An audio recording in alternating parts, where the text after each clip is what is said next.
සාදු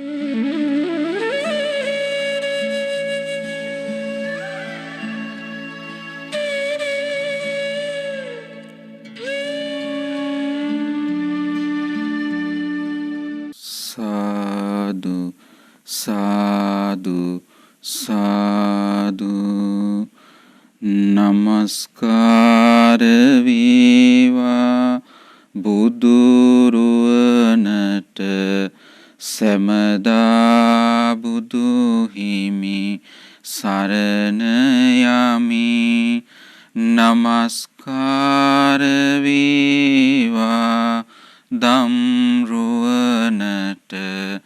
සැමදා සදහම් සරණ යමි නමස්කාර වේවා සංඝරුවනට සැමදා මහා සංඝ සරණ යමි නමස්කාර වේවා තුනුරුවනට සැමදා තිසරණ සරණ යමි සාදු සාදු සාදු. පළමුවෙන්ම අපගේ ගුරු දේවෝත්තම කල්යාණ මිත්‍ර පින්වත් ලොකු ස්වාමින් වහන්සේට අප හැම දිනාගෙම ගෞරවනීය වන්දනාව වේවා. සාදු සාදු සාදු. ශ්‍රද්ධාවන්ත පින්වත්නි, ගෞතම බුදුරජාණන් වහන්සේගේ උතුම් බුද්ධ ශාසනය අපේ ජීවිතවලට මුණ ගැහිච්ච මේ අවස්ථාවේ ධර්මයේ තුලින් ජීවිතය ගොඩනගාගෙන ඒ ගොඩනගාගත් ජීවිතය මෙලව සුවපත් කරනවා නම්, පරලොව ජීවිතය සුවපත් කරනවා නම්, ඒ වගේම මේ සදාකාලික දුකෙන් සදහටම නිදහස් කරවන්නට උපකාර වෙන ආකාරයට භාග්‍යතුන් වහන්සේගේ සරණ ලබා ගැනීම කොයිතරම් දුර්ලභ අවස්ථාවක්ද. බුදුරජාණන් වහන්සේ දේශනා කළා මේ දීර්ඝ සංසාරේ ඔබටත් මටත් මෙච්චර කාලයකට ඉපදෙමින් මැරෙමින් එන්ට සිද්ධ වුණේ කාරණා 4ක් ඔබටත් මටත් අවබෝධ කරගන්නට නොහැකි වෙච්ච නිසා. ඒ තමයි ආර්ය වූ සීලස්කන්ධය අවබෝධ කරගෙන පරිපූර්ණ කරගන්නට අවස්ථාව නොලැබීම. ඊගාවට ආර්ය වූ සමාධිස්කන්ධය අවබෝධ කරගෙන සම්පූර්ණ කරගන්නට නොහැකි වීම නිසා. ඊගාවට ආර්ය වූ ප්‍රඥා ස්කන්ධය අවබෝධ කරගෙන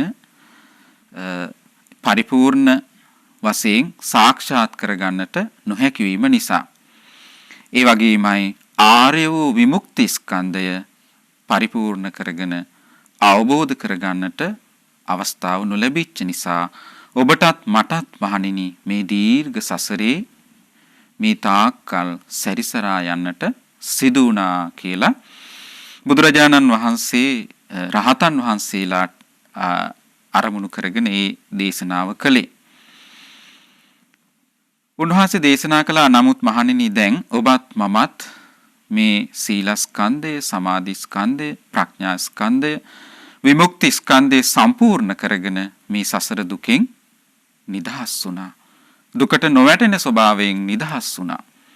උන්වහන්සේ දේශනා කළා මහණෙනි ඒ නිසා චාරිකාවේ සැරිසරා වඩින්න.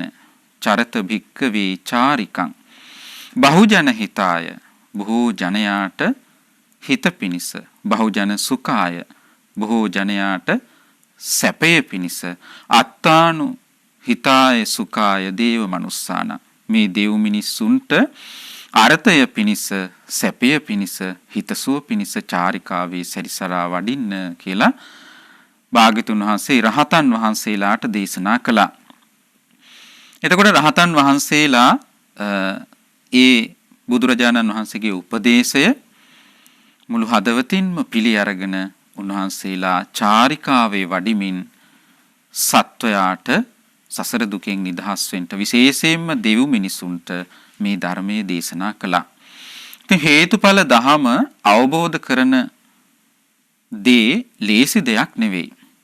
ඒක ගොඩාක් අමාරු දුෂ්කර දෙයක්. නමුත් යම් කෙනෙක් තුළ කැපවීම, බුදුරජාණන් වහන්සේ කෙරෙහි පැහැදීම, ඒ ධර්මයේ ඒකාන්තයෙන්ම තමන්ගේ ජීවිතයට යහපත සලසනවා කියන අදහස, ඒ වගේමයි ධර්මය අවබෝධ කරලා සසර දුකෙන් නිදහස් වෙච්ච උතුම් රහතන් වහන්සේලා කොයිතරම් සුවයක් සැපයක් වින්දද කියලා තමන්ට වැටහෙනවා නම් ඒ ධර්මය අවබෝධ කරගන්න, ඒ වගේම ධර්මයේ හැසිරෙන්න උනන්දුවක් උත්සාහයක් සිතේ ඇති වෙනවා.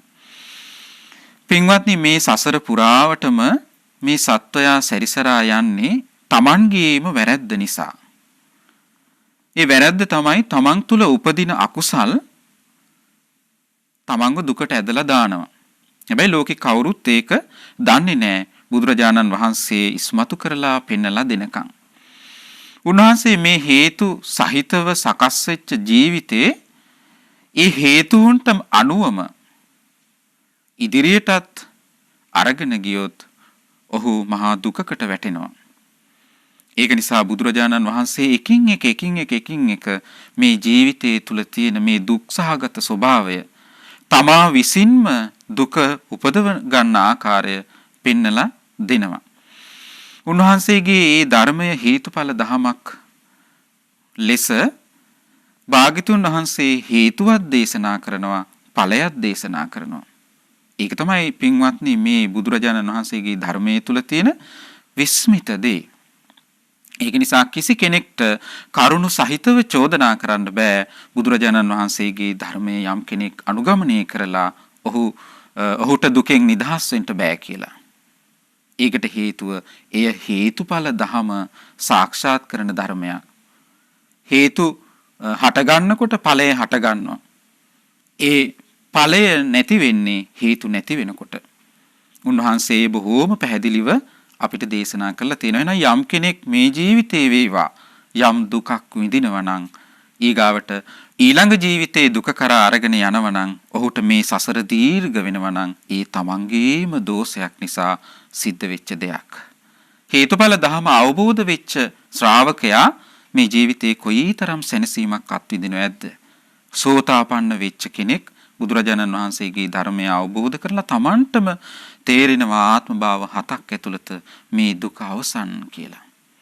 ඊළඟට සකදාගාමී ශ්‍රාවකයා දන්නවා එක වතාවක් පමණයි මේ කාම ලෝකෙට ඇවිල්ලා ආයේ උපදින්නේ දුක අවසන්. අනාගාමී ශ්‍රාවකයා මේ ජීවිතය අතහරිනකොටම ඔහු සියලු දුකෙන් නිදහස් වෙනවා, සුද්ධාවාස බඹලෝ ඉපදිලා. ඊගාවට රහතන් වහන්සේ මේ ජීවිතේම පහනක් නිවි යන්නාසේ පිරිනුවන් පානවා. එතකොට බලන්න එහෙනම් හේතුඵල ධම අවබෝධ වීම. ඒක නිසා බුදුරජාණන් වහන්සේගේ ධර්මය ඒකාන්තයෙන්ම ස්වාක්කාතයි, සම්දිට්ඨිකයි, අකාලිකයි, ඒහිපස්සිකයි, ඕපනයිකයි, පච්චත්තං වේදිතබ්බෝ විඤ්ඤූහි කියන ගුණයන්ගෙන් යුක්තයි කියලා ධර්මයේ හදාරනකොට ඕනෑම කෙනෙකුට තේරෙනවා. අද දවසේදී ඔබට අපි කියලා දෙන්නේ බුදුරජාණන් වහන්සේ දේශනා කරපු ලස්සන සූත්‍ර දේශනාවක්. මේ හේතු නිසා දුක හටගන්න ආකාරයත් හේතු නැතිවීමෙන් දුක නිරුද්ධ වන ආකාරයත් දේශනා කළා. සංයුත්ත නිකායේ නිදාන වර්ගයේ ධාතු සංයුක්තයේ තියෙනවා දේශනාවක් සනිදාන සූත්‍රය. හේතු සහිත වීම ගැන වදාළ දේශනාව. බුදුරජාණන් වහන්සේ පින්වත්නි ඒ කාලේ සවැත් නුවර ජේතවනාරාමේ වැඩ සිටියේ. උන්වහන්සේ දේශනා කරනවා සනිදානං භික්ඛවේ uppajjati කාම විතක්කෝ නෝ අනිදානං. පින්වත් මහණෙනි, මේ කාම විතර්ක උපදින්නේ හේතු සහිතවයි, හේතු රහිතව නොවේ. එතකොට කාම විතර්ක උපදින්නේ හේතු සහිතව මිසක් හේතු රහිතව නොවේ. ඊළඟට සනිදානං භික්ඛවේ uppajjati ව්‍යාපාද විතක්කෝ නෝ අනිදානං. ඒ වගේම තමයි තරහා සිතුවිලි විතර්ක ව්‍යාපාද විතර්ක උපදින්නේ හේතු සහිතව මිස හේතු රහිතව නොවේ.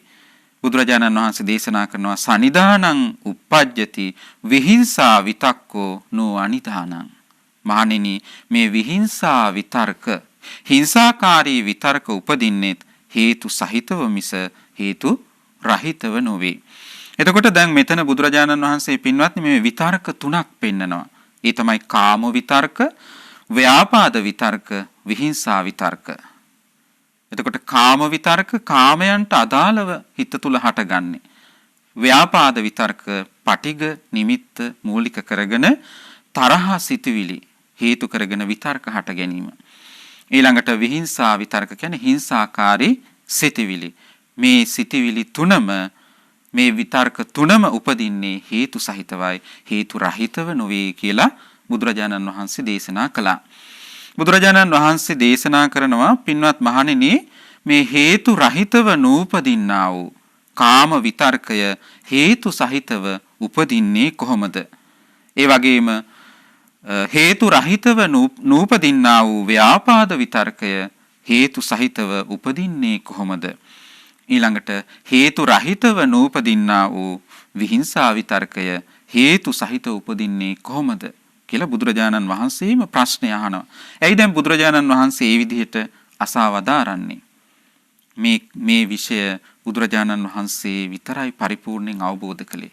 එතකොට බුදුරජාණන් වහන්සේගේ අවබෝධය තමයි ශ්‍රාවකයා අදහගන්නේ. භාග්‍යතුන් වහන්සේ දේශනා කරනවා පින්වත් මහණෙනි කාම ධාතුව නිසා උපදින්නේ කාම සංඥාව. කොමක්ද? කාම ධාතුව නිසා උපදින්නේ කාම සංඥාව. කාම ධාතුව කියලා කියන්නේ මේ පංච කාමයන්ට අදාළව හිතේ ඇතිවෙන ධාතු ස්වභාවය. එතකොට කාමය කියන එක හිනම් ධාතු ස්වභාවයක් හැටියට මේ සත්වයාගේ හිතේ තියෙනවා. ධාතු කියලා කියන්නේ යම්කිසි ස්වභාවයක්. ඒටම ආවේනික වූ ස්වභාවය. ඒ ධාතු ස්වභාවය පින්වත්නි බුදුරජාණන් වහන්සේ මනාකොට අවබෝධ කළා. මේ ධාතු ස්වභාවයේ සියල්ල අයිති වෙන දේ ධර්ම ධාතුව. ඒ ධර්ම ධාතුවට මේ සියලු ධාතු අයිති වෙනවා. උන්වහන්සේ දේශනා කරන ඇස කියන්නේ ධාතු ස්වභාවයක්. කන කියන්නේ ධාතු ස්වභාවයක්. නාසය, දිව, කය, මනස කියන්නේ ධාතු ස්වභාවයක්. එතකොට බාහිර තියෙන රූප, ශබ්ද, ගන්ධ, රස, පහස අරමුණු ධාතු ස්වභාවයක්. ඒක නිසා අභ්‍යන්තර ආයතනත් බාහිර ආයතනත් නිසා හටගන්න විඥානයේ ධාතු ස්වභාවයක්. ඇසේ විඥානයේ ධාතු ස්වභාවයක්. කනේ, නාසයේ, දිවේ, කයේ, මනසේ.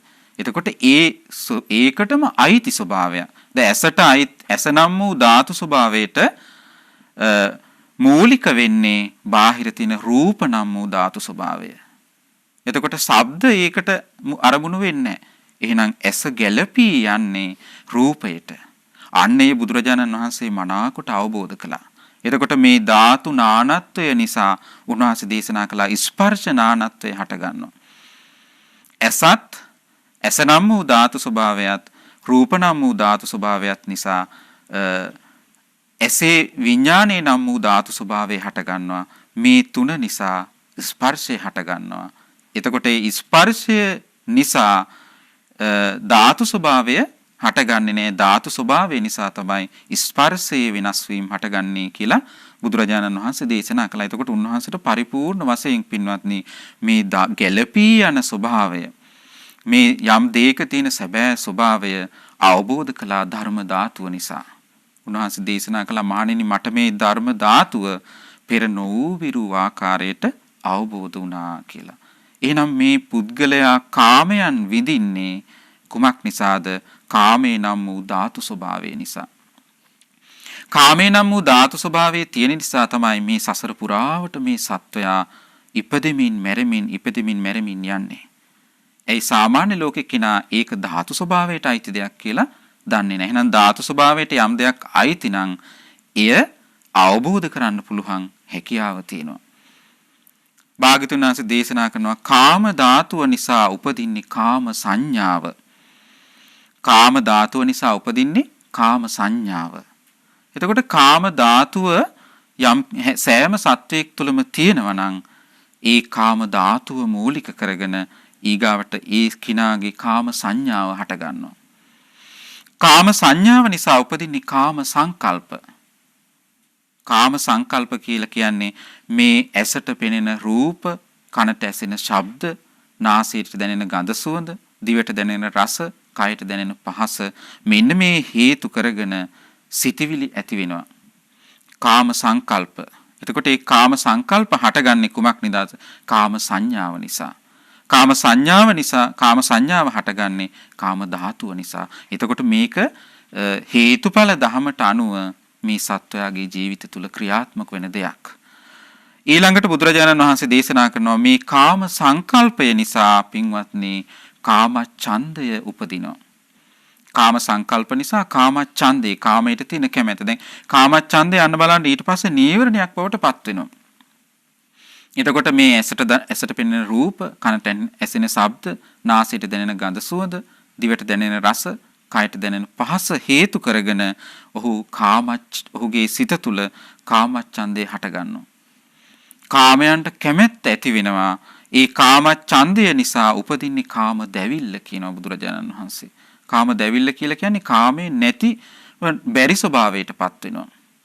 එතකොට එක පිළිවෙලට මේ ස්වභාවය බුදුරජාණන් වහන්සේ හිතේ හටගන්න හැටි දේශනා කරනවා. එහෙනම් කාමච්ඡන්දය ඇති වුණාට පස්සේ ඔහු තුල කාම දැවිල්ල හට ගන්නවා.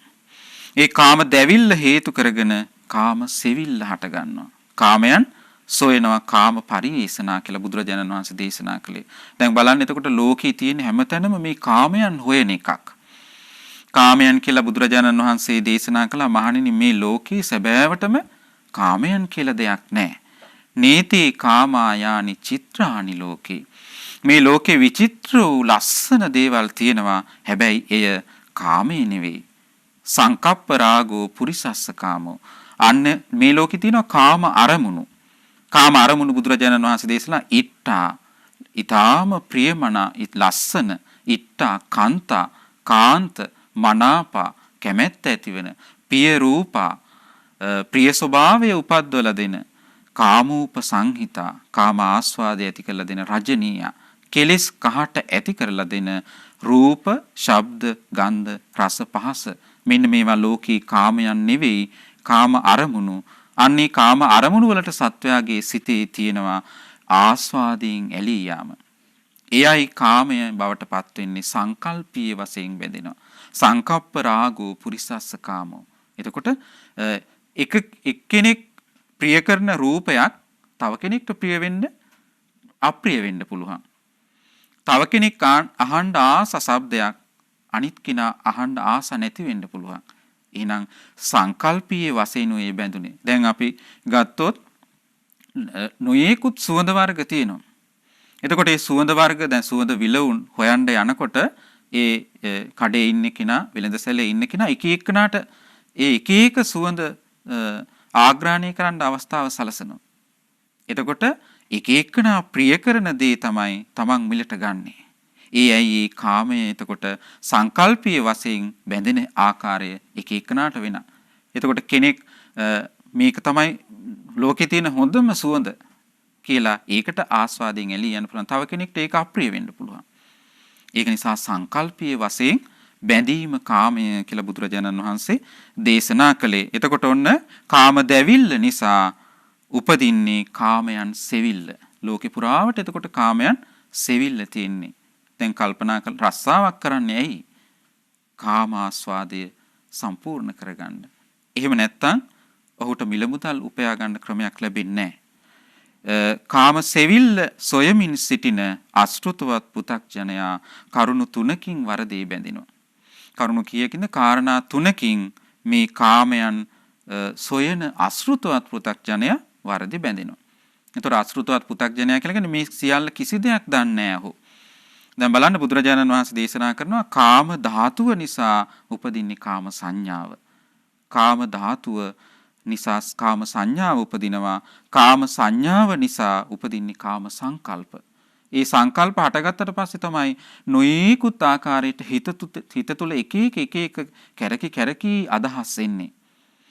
ඒ කාම සංකල්ප නිසා කාම ඡන්දය උපදිනවා. විතරක කරන්න ඒ යම් රූපයක් වේද, ශබ්දයක් වේද, ඒ හැම දෙයකටම ඔහු ආස්වාදයෙන් ඇලී යනවා. එතකොට ඒකෙන් ගැලවෙන්න බෑ. කාම ඡන්දය සිත වහලා දැම්ම නීවරණයක් බවට පත් වුණා. කාම ඡන්දය නිසා කාම දැවිල්ලක් හට ගන්නවා. සොයාගෙන යනවා ඊට පස්සේ තමන් ආස්වාදයෙන් ඇලී ගියපු දේ. ඊළඟට ඒ කාම දැවිල්ල නිසා කාම සෙවිල්ල නිසා සොයමින් ඉන්න පු탁ජන කෙනා බුදුරජාණන් වහන්සේගේ ධර්මය අහපු නැති කෙනා කාරණා තුනකින් වරදේ බැඳෙනවා. කුමකින්ද? කායේන වාචාය මනස. කයිනුත් වචනේනුත් මනසිනුත් වරදේ බැඳෙනවා. අන්න භයානකම දේ. එතකොට ඔහු තුල තිබිච්ච කාම ධාතුව අරගෙන යන තැන. කාම ධාතුව නිසා තමයි මේ සියල්ල ඇති වෙන්නේ. එහෙනම් යම් කිසි කෙනෙක්ට කාම දැවිල්ලක් හට ගන්නවා නම්, කාම සෙවිල්ලක් හට ගන්නවා නම්, ඒ කිනා කයින් වරදී බැඳෙනවා.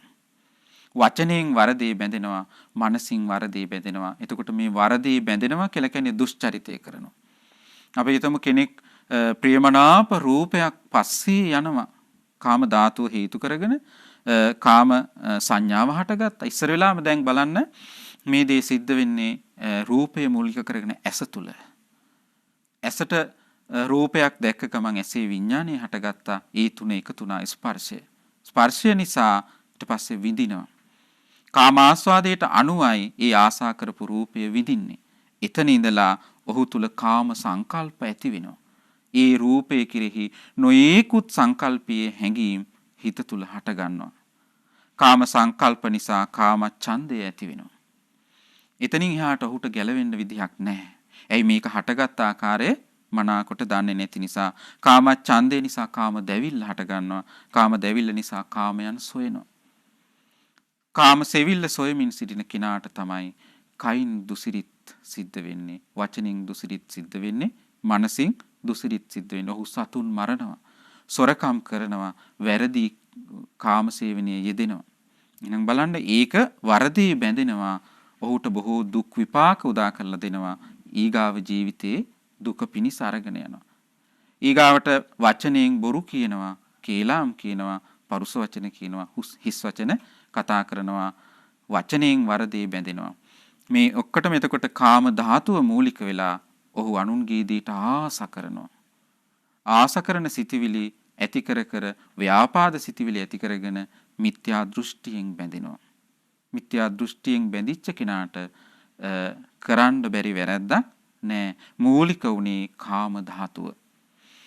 ඊළඟට බුදුරජාණන් වහන්සේ දේශනා කරනවා පින්වත් මහණනි මේ ව්‍යාපාද ධාතුව නිසා උපදින්නේ ව්‍යාපාද සංඥාව. දැන් බලන්න එහෙනම් කෙනෙක්ගේ සිත තුල කාම ධාතුව තියෙනවා. ඊළඟට ව්‍යාපාද ධාතුව තියෙනවා. ව්‍යාපාද ධාතුව නිසා ඒ කියන්නේ තරහ ඇති වෙන ස්වභාවයේ ධාතු ස්වභාවයක්. දැන් කෙනෙක් කියන්න පුළුවන් අනේ මට නම් තරහින් නැහැ කියලා. මම නම් තරහ ගන්න නැහැ කියලා. නමුත් ඔහු තුල කාම ධාතුව තියෙනවා. ධාතු ස්වභාවයේ තියෙන නිසා තමයි ඔහු මේ තාක් දුර සසරේ ආවේ. ඒ ව්‍යාපාද ධාතුව නිසා ව්‍යාපාද සංඥාව හට ගන්නවා. හඳුනා ගැනීම සංඥාව කියන්නේ නොයෙකුත් ආකාරයට ව්‍යාපාද සංඥාව නිසා ව්‍යාපාද සංකල්ප උපදිනවා.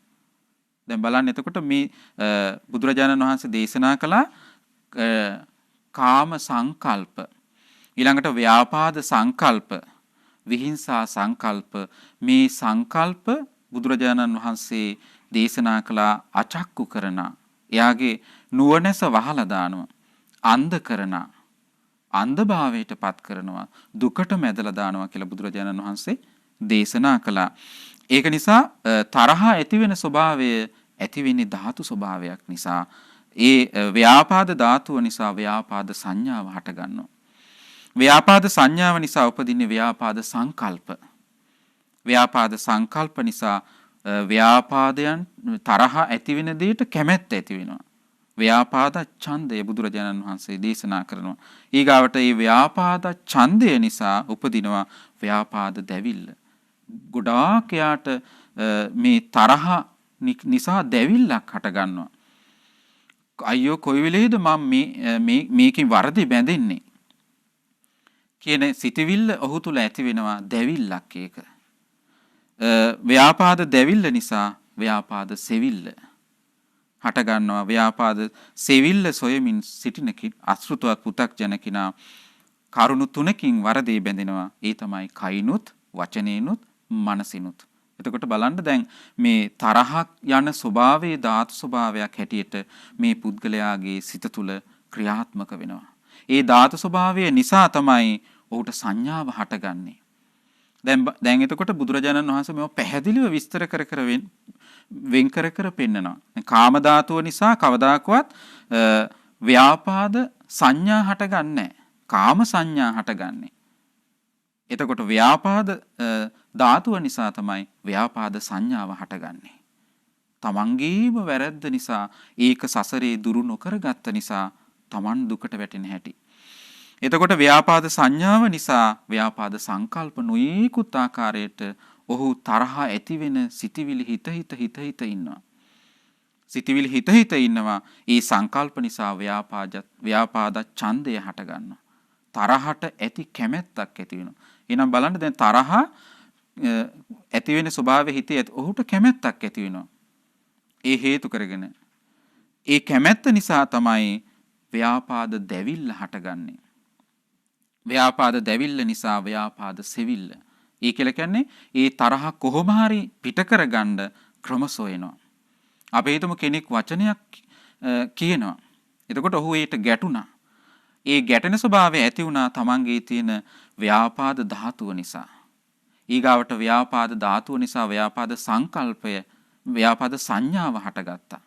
එතකොට අනුපිළිවෙලින් මේ සියල්ල සිද්ධ වෙනවා. අසෘතවත් පු탁ජන කිනා බුදුරජාණන් වහන්සේගේ ධර්මය අහලා නැති නිසා මේ කිසි දෙයක් දන්නේ. ඒ සංඥාව නිසා ඔහු තුල ව්‍යාපාද සංකල්ප හට ගන්නවා.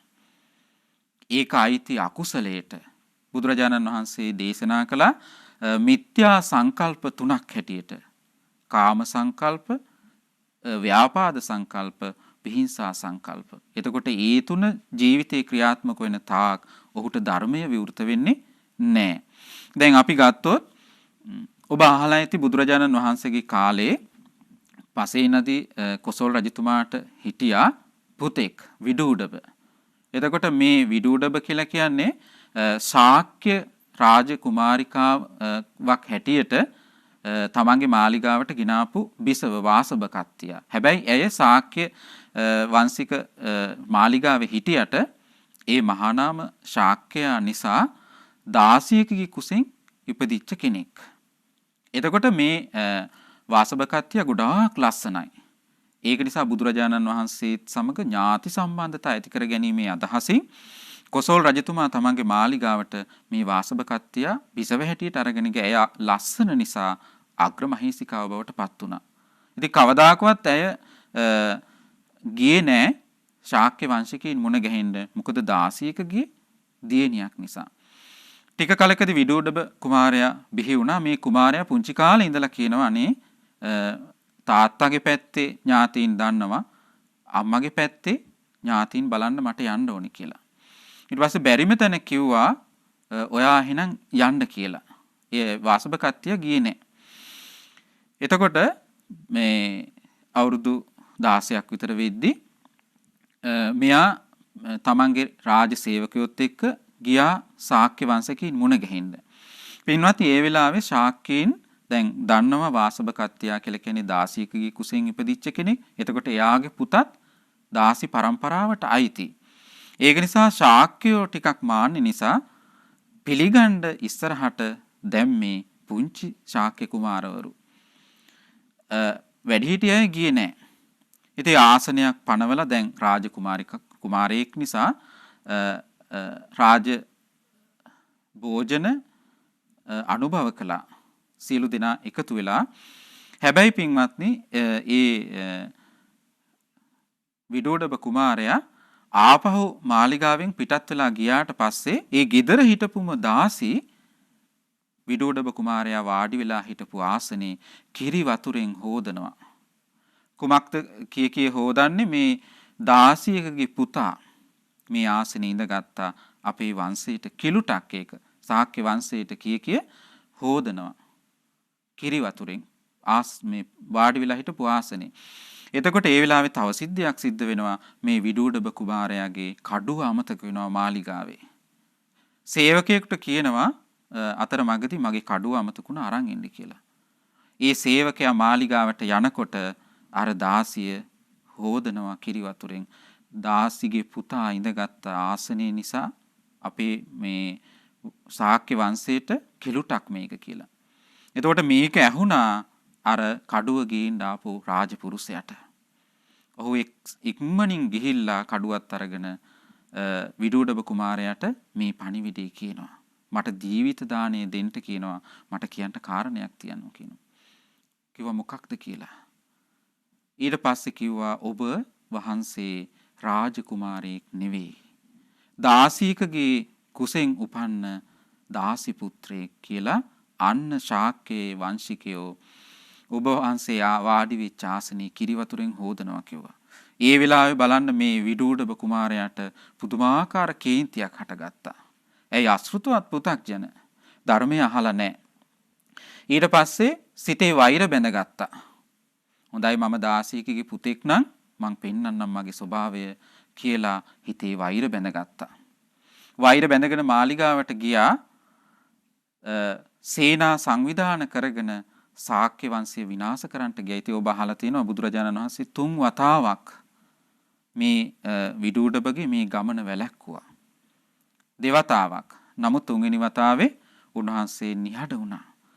සම්පූර්ණයෙන්ම ක්‍රෝධයෙන් වෙලිච්ච මේ කාම ධාතුවෙන් යට මේ ව්‍යාපාද ධාතුවෙන් යට වෙච්ච ඊගාවට ව්‍යාපාද සංඥා ඇති කර කොයිතරම් මාලිගාව තුල ඉඳගෙන හිතන්නේ නැද්ද? ඊට පස්සේ ව්‍යාපාද සංකල්ප ඇති කරගෙන ව්‍යාපාදයේ මූලික කරගෙන ඊට ආසාවෙන් බැඳිලා ඔහු ව්‍යාපාද දැවිල්ල හේතු කරගෙන ඒ තරහ දුරු කරගන්න ව්‍යාපාදයේ සොයමින් 3 වෙනි වතාවේ ගිහිල්ලා සම්පූර්ණ මේ ශාක්‍ය වංශිකව විනාශ කළා. නැත්තට නැති කළා. ඉතින් ඊට පස්සේ පින්වත්නි ඔහු ඒ ශාක්‍යයන් සංහාරය කරලා ආපහු මාලිගාවට එනකොට අචිරවතී නදියේ ඒ වැල්ලේ නැවතිලා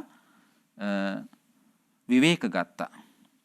ඒ වෙලාවේ වැල්ලේ හිටපු මේ කූඹි මේ විදුඩබ කුමාරයා ඇතුළුව ශාක්‍ය වංශය විනාශ කරන්න මූලික වෙච්ච සියලු දෙනා හැර අනිත් අයට දෂ්ට කළා. එතකොට මොකද කරන්නේ? අර මිනි නොමරපු ශාක්‍ය වංශිකයන් විනාශ කරන්න හවුල් වෙච්ච නොවිච්ච අය ඈතට ගියා වැල්ලෙන්. අර විදුඩබ කුමාරයා ඇතුළු අනිත් සියලු දෙනා වැල්ලේ නිදාගෙන ඉද්දි ඉහළට වැහැලා මහා විශාල වතුර කඳක් ඇවිල්ලා විදුඩබ කුමාරයාත් අනිකුත් ඒ රාජසේවකයොත් ඔක්කොම ගඟට ගහගෙන ගියා. එතකොට ඒ සියල්ල කයින් දුස්චරිතය කරලා වචනෙන් දුස්චරිතය කරලා මනසින් දුස්චරිතය කරලා නිරේ ගිහිල්ලා ඉපදුනා. එතකොට ඒ සිදුුනේ කුමකින්ද? තමන් තුළම තිබිච්ච කාම ධාතුව ව්‍යාපාද ධාතුව නිසා. ඒක නිසා බුදුරජාණන් වහන්සේ දේශනා කරනවා අසෘතවත් පු탁ජනයා කරුණු 3කින් වරදී බැඳෙනවා මේ ව්‍යාපාද ධාතුව හේතු කරගෙන. ඔහු බොහෝ දුකට වැටෙනවා. ඉතින් බුදුරජාණන් වහන්සේගේ ධර්මයේ දන්නේ නැති අසෘතවත් පු탁ජන හැම කෙනෙක්ටම මෙන්න මේ ඉරණම උරුම වෙනවා. මොකද ඔහු කාමයෙන් බැඳිලා තරහින් බැඳිලා කයින් වචනෙන් මනසින් දුෂ්චරිතය කරනවා. ඒ වගේම බුදුරජාණන් වහන්සේ දේශනා කරනවා මහණෙනි මේ විහිංසා ධාතුව නිසා උපදින්නේ විහිංසා සංඥාව. විහිංසා ධාතුව නිසා ඒ කියන්නේ හිංසාකාරී සංඥාව ධාතුව නිසා හිතේ ඇති වෙනවා හිංසාකාරී සංඥාව. හිංසාකාරී සංඥාව නිසා උපදිනවා හිංසාකාරී සංකල්ප. එන යම් කෙනෙක්ට හිරිහැර කරනවා නම් වද දෙනවා නම් දඬුවම් දෙනවා නම් ඔහු දුකටපත් කරනවා නම් ඒක කරන්නේ අර කෙනාගේ හිතේ තිබිච්ච විහිංසා ධාතුව නිසා. විහිංසා ධාතුව නිසා විහිංසා සංඥාව හට ගන්නවා. විහිංසා සංඥාව නිසා විහිංසා සංකල්ප හට ගන්නවා. ඒ විහිංසා සංකල්ප හේතු කරගෙන විහිංසා ඡන්දය හිංසා කිරීමට කැමැත්ත ඇති වෙනවා. හිංසා කිරීමට කැමැත්ත ඇති වීම නිසා හිංසා කිරීමට සෙවිල්ල සොයනවා. දැවිල්ල හට ගන්නවා. හිංසාකාරී දැවිල්ල නිසා හිංසාකාරී සෙවිල්ල හට ගන්නවා. හිංසාකාරී සෙවිල්ල ක්‍රියාත්මක කරමින් සිටින නිසා හිංසා කරමින් සිටින අසෘතවත් පුතග්ජනයා කරුණු තුනකින් වරදී බැඳෙනවා. ඒ තමයි කයිනුත්, වචනේනුත්, මනසිනුත්. එහෙනම් බලන්න මේ කාම ධාතුව, ව්‍යාපාද ධාතුව, විහිංසා ධාතුව නිසා තමයි යම් කිසි කෙනෙක් එය හිත තුළ තියෙන තාක් ඔහු කයින්, වචනයෙන්, මනසින් වරදී බැඳිලා දුකට වැටෙනවා. දුගතියේ ගිහිල්ලා උපදිනවා. ඒ සිදු වෙන්නේ කාටද? අසෘතවත් පෘථග්ජනයාට. ඊගාවට පින්වත්නි බුදුරජාණන් වහන්සේ දේශනා කරන හරි ලස්සන උපමාවක්. උන්වහන්සේ දේශනා කරනවා ඒක මේ වගේ කියනවා එක්තරා පුරුෂයෙක් ඇවිලින හුළු අත්තක් වියලී ගිය තනපඳුරකට හරි එහෙම නැත්නම් තනකොළ ගොඩකට හරි වියලිලා තියෙන විසි කරනවා. එතකොට මොකද වෙන්නේ? ඔහු ඒ ඇවිලෙන ගින්න අත්වලින් හරි පාවලින් හරි නිවා දමන්න උත්සාහ කරන්නේ නැහැ. ඇයි දැන් මේ ඇවිලෙන්නේ? හුළු අත්ත විසි කරේ වේලිච්ච තනකොළ ගොඩකට. හොඳට වේලිච්ච තෙත සිඳිච්ච තනකොළ ගොඩකට ඒක හොඳට ඇවිලෙනවා. බුදුරජාණන් වහන්සේ දේශනා කරනවා නමුත් ඔහු අත්වලින් හරි පාවලින් හරි ඒ ගින්න නිවා දමන්න උත්සාහවත් වෙන්නේ නෑ. ඒක නිසා මේ තනකොළ ඇසුරු කරගෙන යම් තාක් සතුන් හිටියානම් ඒ සතුනුත් මහා විනාශයකට පත් වෙනවා කියලා බුදුරජාණන් වහන්සේ දේශනා කළා. ඔන්න ඔය විදිහමයි කියනවා භාග්‍යතුන් වහන්සේ මේ යම් කිසි ශ්‍රමණේක් වේවා, බ්‍රාහ්මණේක් වේවා තමා තුල හටගත් මේ නොමග ගිය අකුසල සංඥාව වහාම බැහැර කරන්නේ නැත්තම්, දුරු කරන්නේ නැත්තම්, ඊගාවට නැති කරලා දාන්න නැත්තම්, ඊගාවට අභාවයට පත් කරන්නේ නැත්තම් ඔහුට සිද්ධ වෙන්නේ මේ ජීවිතය තුළම බොහෝ පීඩා සහිත, දුක් සහිත කරදර වලින් දැවෙමින් දුකසේ වාසය කරන්නටයි කියනවා.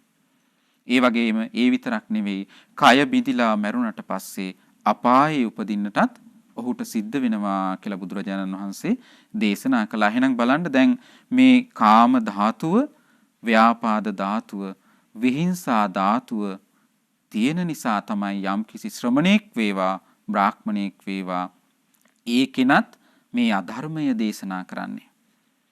ඒකට හේතුව බුදුරජාණන් වහන්සේ දේශනා කරනවා කුමක්ද? සංඥාව හට ගන්නවා. ඒ නොමගගේ ධාතු ස්වභාවයන් නිසා. ඒක නිසා ඔහු එය දුරු කළේ නැත්තම්, බැහැර කරේ නැත්තම්, නැත්තටම නැති කරේ නැත්තම්, අභාවයටම පත් කළේ නැත්තම් මේ ජීවිතේම බොහෝ දුක් විඳින්න සිද්ධ වෙනවා කියලා. දැන් අපි දන්නවා බුදුරජාණන් වහන්සේගේ කාලේ වැඩ ඒ හිටිය අනෙකුත් ශාස්ත්‍රෝන් වහන්සේලා මේ වැරදි දේවල් නිසා තමයි කාම ධාතුව, ව්‍යාපාද ධාතුව, විහිංසා ධාතුව නිසා තමයි ඔවුන් තුල ඒ වැරදි සංඥාවන් හටගත්තේ. වැරදි සංඥාවන් හට ගැනීම නිසා කුමක්ද උනේ? සංකල්ප හට ගන්නවා. මිත්‍යා සංකල්ප හට ගන්නවා. මිත්‍යා සංකල්ප හේතු කරගෙන මිත්‍යා ඡන්දය හට ගන්නවා. ඒ හේතු කරගෙන ඔහුට දැවිල්ල හට ගන්නවා. දැවිල්ල හේතු කරගෙන සොයමින් සිටිනවා වරදී බැඳෙන්න. නමුත් Taman සමහර විට දන්නේ නැහැ. ඔහු දෘෂ්ටියක් හැටියට ඒට බැඳිලා ප්‍රකාශ කරනවා මේමයි ඇත්ත කියලා. නමුත් බුදුරජාණන් වහන්සේ දේශනා කළා ඒ කෙනාටත් සිද්ධ වෙන්නේ කය බිඳී මරණයටපත් වෙලා දුගතියේ ගිහිල්ලා උපදින්න. ඊගාවට පින්වත්නි බුදුරජාණන් වහන්සේ ඒ වගේම දේශනා කරනවා පින්වත් මහණෙනි මේ කාමයෙන් වෙන්වීමේ විතර්ක උපදින්නේ හේතු සහිතව. එහෙනම් කුමක්ද? නෙක්ඛම්ම විතර්ක උපදින්නේ හේතු සහිතව කාමයන්ගෙන් වෙන්වීමේ. ඊළඟට අව්‍යාපාද විතර්ක උපදින්නේ හේතු සහිතව මිසක් හේතු රහිතව නෙවෙයි. ඊගාවට විහිංසා විතර්ක උපදින්නේ හේතු සහිතව මිසක් හේතු රහිතව නොවේ කියලා බුදුරජාණන් වහන්සේ දේශනා කරනවා. උන්වහන්සේ දේශනා කරනවා මහණෙනි මේ හේතු රහිතව නූපදින්නා වූ නෙක්ඛම්ම සංකල්ප නෙක්ඛම්ම විතර්ක හේතු සහිතව උපදින්නේ කොහොමද? ඊගාවට හේතු රහිතව නූපදින්නා වූ අව්‍යාපාද විතර්ක හේතු සහිතව උපදින්නේ කොහොමද? හේතු රහිතව නූපදින්නා වූ අවිහිංසා විතර්ක හේතු සහිතව උපදින්නේ කොහොමද? බුදුරජාණන් වහන්සේ දේශනා කරනවා මහණෙනි මේ නෙක්ඛම්ම ධාතුව නිසා උපදින්නේ නෙක්ඛම්ම සංඥාව. හරි ලස්සනයි බලන්න. එතකොට දැන් ඉස්සර වෙලා බුදුරජාණන් වහන්සේ කාම ධාතුව නිසා කාම සංඥාව හට ගන්නවා කිව්වා. දැන් මෙතන දේශනා කරනවා නෙක්ඛම්ම ධාතුව නිසා. එහෙනම් කාමයන්ට තියෙන කැමැත්ත වගේම නෙක්ඛම්මය කියලා කියන්නේ කාමයන්ගෙන් වෙන්වීම ඒකත් ධාතු ස්වභාවයක්. ඒ ධාතු ස්වභාවය නිසා තමයි කියනවා බුදුරජාණන් වහන්සේ නෙක්ඛම්ම සංඥාව හටගන්නේ. නෙක්ඛම්ම සංඥාව හේතු නිසා තමයි නෙක්ඛම්ම සංකල්ප හටගන්නේ. ආන්න බලන්න දැන් යම් කෙනෙක්ගේ ජීවිතේ නෙක්ඛම්ම සංකල්ප කාමයන්ගෙන් වෙන්වීමේ සංකල්ප හටගත්තා නම් ඔහු තුල සම්මා දිට්ඨිය ක්‍රියාත්මක වෙනවා. ඒ සම්මා දිට්ඨිය යම් කෙනෙක්ට තියෙනවා නම් තමයි සම්මා සංකල්ප හටගන්නේ. සම්මා සංකල්ප වලට අයිති දෙයක් නෙක්ඛම්ම සංකල්ප. ඊට පස්සේ බුදුරජාණන් වහන්සේ ඒකයි දේශනා කරන්නේ නෙක්ඛම්ම සංකල්ප නිසා මේ කාමයන්ගෙන් වෙන්වීමේ කැමැත්ත ඇති වෙනවා. කාමයන්ගෙන් වෙන්වීමේ කැමැත්ත නිසා කාමයන්ගෙන් වෙන්වීමේ දැවිල්ලක් හට ගන්නවා. ඉස්සර වෙලා බුදුරජාණන් වහන්සේ දේශනා කළා කාමය නිසා දැවිල්ලක් හට ගන්නවා. මෙතන දේශනා කරනවා කාමයන්ගෙන් වෙන්වීමටත් දැවිල්ලක් හට ගන්නවා. අනේ කවද්ද මම මේ කාමයන්ට තියෙන ආසාව දුරු කරන්නේ කියලා ඔහු තුල මහා කැමැත්තක් තියෙනවා. ඒක දැවිල්ලක් කියලා බුදුරජාණන් වහන්සේ දේශනා කරනවා. ඊළඟට මේ කාමයන්ගෙන් වෙන්වීමේ දැවිල්ල නිසා කාමයන්ගෙන් වෙන්වීම සොයනවා. වෙන්වෙන්න සොයනවා ක්‍රම කාමයන්ගෙන් වෙන්වීමේ සෙවිල්ල සොයමින් සිටින ශ්‍රුතවත් ආර්ය ශ්‍රාවකයා. අන්න එතකොට ඒ කාමයන්ගෙන් වෙන්වීම සොයන්නේ කවුද? ශ්‍රුතවත් ආර්ය ශ්‍රාවකයා. අන්න දැක්කද බුදුරජාණන් වහන්සේ සම්මා දිට්ඨියට පත්වෙච්ච කෙනා ආර්ය ශ්‍රාවකෙක්. එතකොට ඔහු තුල ක්‍රියාත්මක වෙන්නේ සම්මා සංකල්ප, නෙක්ඛම්ම සංකල්ප. ඒ ආර්ය ශ්‍රාවකයා කරුණු තුනකින් යහපතේ හැසිරෙනවා. කුමකින්ද? කයිනුත්, වචනේනුත්, මනසිනුත්. එහෙනම් නිකන් යම් කෙනෙක් පින්වත්නි මම නම් වැරදි කරන්නේ කියලා කිව්වට බෑ. ඔහුට ඒ තුලට හේතු සකස් වෙලා තියෙන්න ඕනි. හේතු සකස් නොවුනොත් එයින් වෙන් වෙන්න බෑ. ඊගාට බුදුරජාණන් වහන්සේ දේශනා කරනවා මහණෙනි මේ අව්‍යාපාද ධාතුව නිසා තරහ නැති වෙන ස්වභාවයේ ධාතු ස්වභාවයක්. ඒ ධාතු ස්වභාවය නිසා උපදින්නේ අව්‍යාපාද සංඥාව. එතකොට මේ ස්වභාවය ගොඩාක් අඩුයි. ඒක ඉස්මතු කරලා ගන්න ඕනේ. එහෙනම් පුද්ගලයා තුල තියෙනවා මේ නෙක්ඛම්ම ධාතුවත් අව්‍යාපාද ධාතුවත්. නැත්තම් බුදුරජාණන් වහන්සේ ඒක දේශනා කරන්නේ නෑ. ඒක අඩු වැඩි වෙන්න පුළුවන්. හැබැයි මේ ධාතු ස්වභාවය තියෙනවා මේ මනුස්ස ලෝකේ ඉන්න. ඒක නිසා තමයි කාමයන් විදිමින් ඉන්න අය, තරහින් වෙලී බැඳී ඉන්න අය භාග්‍යතුන් වහන්සේගේ ධර්මය අහලා ඒ දුරු කරගන්නේ. දැන් අපි ගත්තොත් බොහෝ කාමයන් විදපු රජවරු, සිටුවරු කිසි කෙනෙක්ට හිතන්න බෑ වුන් මේ කාමයන් නම් අතහරී කියලා. නමුත් වුන් අතහැරියා. ඒ අතහැරියේ කුමක්ද? වුන් තුල තිබුණා නෙක්ඛම්ම ධාතුව. ඒ නෙක්ඛම්ම ධාතුව නිසා නෙක්ඛම්ම සංඥා හටගත්තා. නෙක්ඛම්ම සංඥා හේතු කරගෙන නෙක්ඛම්ම සංකල්ප හටගත්තා. නෙක්ඛම්ම සංකල්ප හේතු කරගෙන නෙක්ඛම්ම කැමැත්ත ඇති වුණා. කාමයන්ගෙන් වෙන්වීමේ කැමැත්ත ඇති වුණා. ඒ හේතු කරගෙන දැවිල්ල හටගත්තා. කාමයන්ගෙන් වෙන්වීම ඒ හේතු කරගෙන වුන් සොයන්න ගියා. සෙවීම නිසා කයින්, වචනයෙන්, මනසින් සුචරිතයේ යෙදෙනවා. මේ තුන් තැන සංවර කරගන්නවා. බලන්න කොච්චර ලස්සනද බුදුරජාණන් වහන්සේගේ ධර්මය. ඒක නිසා අව්‍යාපාද ධාතු ස්වභාවය නිසා අව්‍යාපාද සංඥාව හට ගන්නවා. අව්‍යාපාද සංඥාව නිසා අව්‍යාපාද සංකල්ප හට ගන්නවා. අව්‍යාපාද සංකල්ප නිසා අව්‍යාපාද ඡන්දය, කැමැත්ත හට ගන්නවා. තරහින් නිදහස් වීම. කවදද මං මේ තරහ දුරු කරගන්නේ කියලා හිතේ කැමැත්තක් තියෙනවා. අන්න එතකොට බුදුරජාණන් වහන්සේගේ ධර්මයේ ශ්‍රුතවත් ආර්ය ශ්‍රාවකයාට ලැබිලා නිසා ඔහු දන්නවා කොහොමද ඊයින් බැහැර වෙන්නේ කියලා. එතකොට දැවිල්ල එනකොට මොකද කරන්නේ? මෙත්සිතම වඩනවා. කරුණාව පුරුදු කරනවා. මුදිතාව, උපේක්ෂාව මේ ආදී ගුණයක් පුරුදු කරනවා. ඒක තමයි අව්‍යාපාද සෙවිල්ල. සොයමින් සිටින කෙනා ඔහු ඊට පස්සේ වරදේ බැඳින්නේ නැහැ. බුදුරජාණන් වහන්සේ මේ විදිහට දේශනා කරනවා. ශ්‍රුතවත් ආර්ය ශ්‍රාවකයාටයි මේ දුර්ලභ අවස්ථාව ලැබෙන්නේ. ඊගාවට ඒ වගේම බුදුරජාණන් වහන්සේ දේශනා කරනවා අවිහිංසා ධාතුව නිසා. එන හිංසාකාරී ධාතු ස්වභාවයක් තිබුණා සත්වයා තුල. ඒ වගේම අවිහිංසාකාරී ධාතු ස්වභාවයකුත් තියෙනවා. හිංසා නොකිරීමේ ධාතු ස්වභාවයක් තියෙනවා. ඒ අවිහිංසා ධාතුව නිසා අවිහිංසා සංඥාව හට ගන්නවා. අවිහිංසා සංඥාව නිසා අවිහිංසා සංකල්ප හට ගන්නවා. එතකොට එයාගේ හිතේ හැම වෙලාවෙම තියෙන්නේ අනේ මේ සියලු සත්වයෝ සූපත් වෙත්වා, නිදුක් වෙත්වා, නිරෝගී වෙත්වා, දුකටපත් නොවේවා කියන සංකල්ප හැම වෙලාවෙම ඇති වෙන්නේ. Tamanට වැරැද්දක් කරන්න පුළුවන්. නමුත් ඔහු සිතින් කයින් වචනෙන් ඒ කෙනාට හානි කරන්නේ නෑ. ඇයි? අවිහිංසා ධාතුව හිතේ මූලික වෙලා ක්‍රියාත්මක වෙනවා. අවිහිංසා සංඥාව, අවිහිංසා සංඥා නිසා අවිහිංසා සංකල්ප හට ගන්නවා. අවිහිංසා සංඥාව නිසා අවිහිංසා ඡන්දය හිතේ හට ගන්නවා. ඒක නිසා අවිහිංසා දැවිල්ල හට ගන්නවා. මේන් නිදහස් වෙන්න ක්‍රම හොයනවා. අවිහිංසා සෙවිල්ල සොයමින් සිටින ශ්‍රුතවත් ආර්ය ශ්‍රාවකයා කරුණු තුනකින් යහපතේ හැසිරෙනවා. ඒ තමයි කයිනුත්, වචනේනුත්, මනසිනුත්. ඒ කොයිතරම් දුරට ජීවිතය තුල යහපත උදා කරනවද? බුදුරජාණන් වහන්සේගේ ශ්‍රාවකයෝ මේ නික්කම්ම සංකල්ප, අව්‍යාපාද සංකල්ප, අවිහිංසා සංකල්ප මාර්ග අංගයක් හැටියට ප්‍රගුණ කරනවා. සම්මා සංකල්ප. සම්මා සංකල්ප තියෙනකොට අන්න එයා සම්මා වාචා, වැරදි වචන කතා කරන්නේ. ඊළඟට සම්මා කම්මන්ත ජීවිතය තුල පුරුදු වෙනවා. සම්මා ආජීව ජීවිතය යහපත් කරගන්නවා, ධාර්මිකව පවත්නවා. සම්මා වායාම අකුසල් දුරු කරන්න බොහෝ කැප වෙලා වෙහිසිලා මහන්සි වෙනවා. ඊගාවට සම්මා සති සිහිය උපදව ගන්නවා. සම්මා සමාධි චිත්ත ඒකාග්‍රතාවය ලබා ගන්නවා. ආර්ය ශ්‍රාංගික මාර්ගයේ ප්‍රගුණ කරනවා. මේ සිදු කරන්නේ බුදුරජාණන් වහන්සේගේ ආර්ය ශ්‍රාවකයා. ඒකටත් බුදුරජාණන් වහන්සේ උපමාවක් දේශනා කරනවා. මහණෙනි, ඒක මේ වගේ කියනවා. එක්තරා පුරුෂයෙක් ඇවිලිමින් තිබෙන තන හුලක්, ඒ කියන්නේ හුලුවත්තක් වියලි තන පඳුරකට විසු කරනවා. එතකොට ඉක්මනට ඇවිලෙනවා.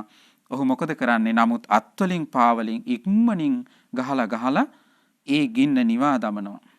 ඇවිලිලා යන්න දෙන්නේ නෑ. ආන් ඒ වගේ කියනවා මහණෙනි. එතකොට මොකද වෙන්නේ? නිවන්න උත්සාහවත් වුණාට පස්සේ, නිවල දැම්මට පස්සේ තනකොළ ඇසුරු කරගෙන යම් සතුන් සිටියානම් ඒ සතුන් මහා විනාශයකට පත් වෙන්නේ නෑ. ඔවුන්ගේ ජීවිත සුරැකුව වෙනවා කියලා බුදුරජාණන් වහන්සේ දේශනා කරනවා. ඔන්න ඔය වගේ මහණෙනි, යම් කිසි ශ්‍රමණයෙක් වේවා, බ්‍රාහ්මණයෙක් වේවා, තමා තුල හටගත් නොමග ගිය අකුසල සංඥාව වහාම බැහැර කරනවා, දුරු කරනවා, නැති කරනවා, අභාවයටපත් කරනවා. මේ ජීවිතයේ තුලම ඔහු ඒක නිසා පීඩා රහිතව, කරදර රහිතව, දැවිලි රහිතව සුවසේ වාසය කරනවා. කය බිඳී මරණින් මසු සුගති ලෝකයේ ගිහිල්ලා උපදිනවා කියලා බුදුරජාණන් වහන්සේ දේශනා කරනවා.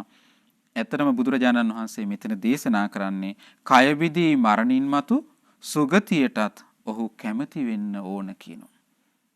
එතකොට එහෙනම් මේ ඒකාන්තයෙන්ම සිද්ධ වෙන දෙයක්. කුමක්ද? කාම ධාතුව බැහැර කරමින්, නෙක්ඛම්ම ධාතුව දියුණු කරමින්, ඊළඟට අව්‍යාපාද ධාතුව, ඊළඟට අවිහිංසා ධාතුව හේතු කරගෙන සංඥා හට ගන්නවා.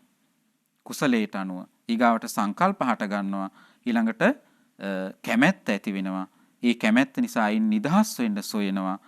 සොයමින් සිටින කෙනා කරුණු තුනකින් යහපතේ හැසිරෙනවා. ඒ කයිනුත්, වචනේනුත්, මනසිනුත්. ඉතින් බුදුරජාණන් වහන්සේගේ ධර්මය බලන්න මේ දුකට වැටිච්ච කෙනා සුවපත් කරන ආකාරය. එහෙනම් මේ තමයි ඉස්සර වෙලාම තේරුම් ගත යුත්තේ. මේ ධාතු ස්වභාවය තමයි භාග්‍යතුන් වහන්සේ අවබෝධ කළේ. අවබෝධ කරලා එයින් නිදහස් වෙන හැටි මේ ලස්සනට කියලා දුන්නේ. ඉතින් ඒක නිසා පින්වත්නි, අපි හැම දිනාටම මේ බුදුරජාණන් වහන්සේගේ විස්මිත අවබෝධය ජීවිතය තුළ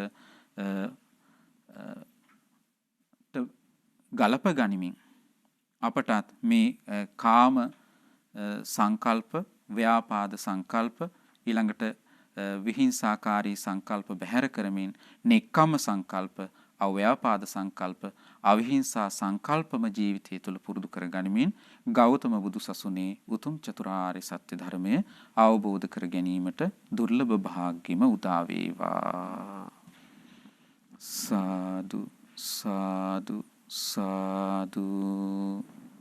පින්වත්නි, අද දවසේ ධර්ම දේශනාව සඳහා විකාශන දායකත්ව අනුග්‍රහ දරන්නේ ශාන්ති දිසානායක මෑණියන්, ශ්‍රියානි දිසානායක පුංචි අම්මා, ලක්මිනී විජේකෝන් සහෝදරිය සහ ප්‍රියන්ත විජේකෝන් සහෝදරයා කියන පවුලේ සියලු දෙනා. ප්‍රධාන අරමුණ කුවේට්ටි පදිංචි දැනට උසස් අධ්‍යාපනයේ නිරත වන ජූලි මාස 28 වන, ඒ කියන්නේ අද දවසේ ජන්මදිනයේ සමරන චතුර්යා නිල්මිනී දිනියට ආශිර්වාද කිරීමට රැස් වූ සියලුම පුණ්‍ය ධර්මයන් සියලු දෙවියෝ සතුටින් අනුමෝදන් වෙත්වා. සියලු දෙවියන් සැපයෙන් සැපයටපත් වෙත්වා. චතුරාර්ය සත්‍ය ධර්මය අවබෝධ කර ගැනීමේ දුර්ලභ භාග්‍ය ලබත්වා. සාදු සාදු සාදු.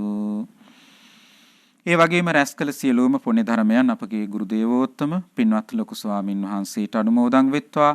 මහමෙවුනා වාසී රටලෝක වාසී සියලුම පින්වත් ස්වාමින් වහන්සේලාටද, පින්වත් අනගාരികා මෑණියන් වහන්සේලාටද, පැවිදි අපේක්ෂක අනගාരിക දූ පුතුන්ට අනුමෝදන් වෙත්වා.